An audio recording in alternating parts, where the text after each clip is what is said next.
I used to always forget my online passwords until I came across a method that allowed me to build a very strong password while keeping it very easy to remember. I've been using this method for a couple years now, and it's allowed me to remember whatever password I have for any site that I'm on.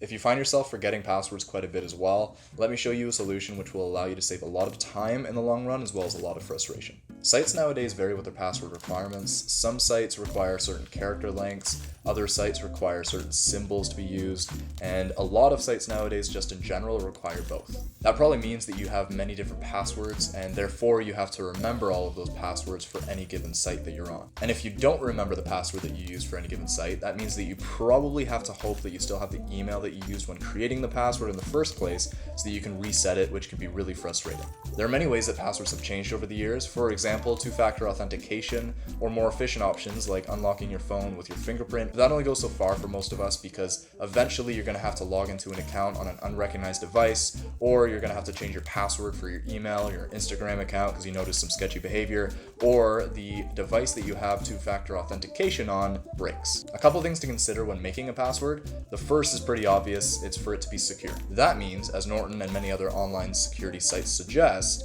you should have a password that is at least 8 digits long, has special characters, and you never use the same password twice. The second important factor for your password is for it to be easily accessed or remembered somehow, but I'm going to focus more on the remembering it part because it makes it a lot faster if you can just remember the password that you have rather than having to look it up every single time. And speaking of password security, here are the 30 most used passwords worldwide, and yes, they are very easy to remember, but I do not recommend using them because they're also very easy to hack. Make sure to comment your passwords down below.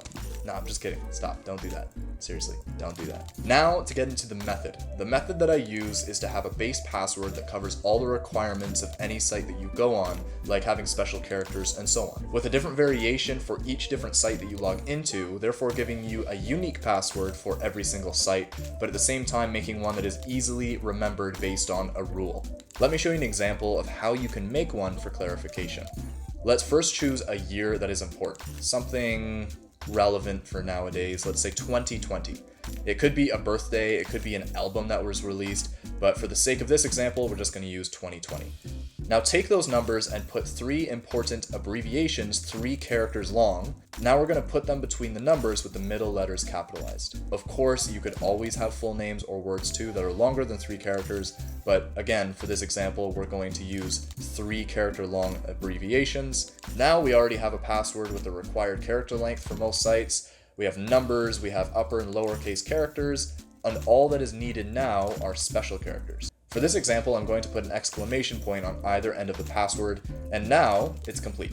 Now that we have the password created, all that is left is to create the rule for how to change this password based on the site that we're using. An example of this is taking the first 2 letters of the site you are on and putting them in lowercase on either side of your password. Another way, for example, would be to count the amount of characters in the site that you are going on and then putting that number on either side of your password with the final letter of that site beside it, because you want to make sure that every single password is different. There are many other ways to make this method more secure rather than having just 2 or 4 different character variations between your passwords. It's about being creative and just finding something that works for you.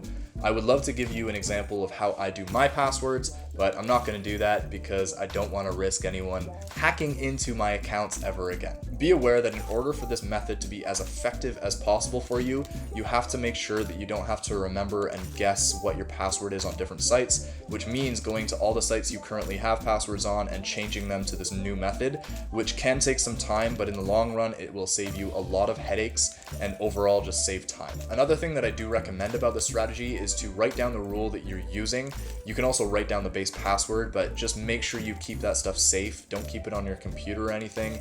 Keep it in like a safe or a really secure spot that only you know about, just in case you forget it. The one thing this strategy doesn't really work well with are those sites that require you to change your password periodically, but the way to adjust to that is to just extend certain characters on the outside of your password and then keep a note of it. I currently don't use any sites that require that anymore, and hopefully it doesn't become an issue for you. The reason why I started using this method years ago was because I had an email account and an Instagram account that kept on getting hacked, and I had to reset the password multiple times. It was super frustrating, But in the end, I ended up just changing my password completely to this method, and it's worked ever since. Anyways, I hope you found this video helpful. Feel free to comment if you have any questions about what I spoke about in this video.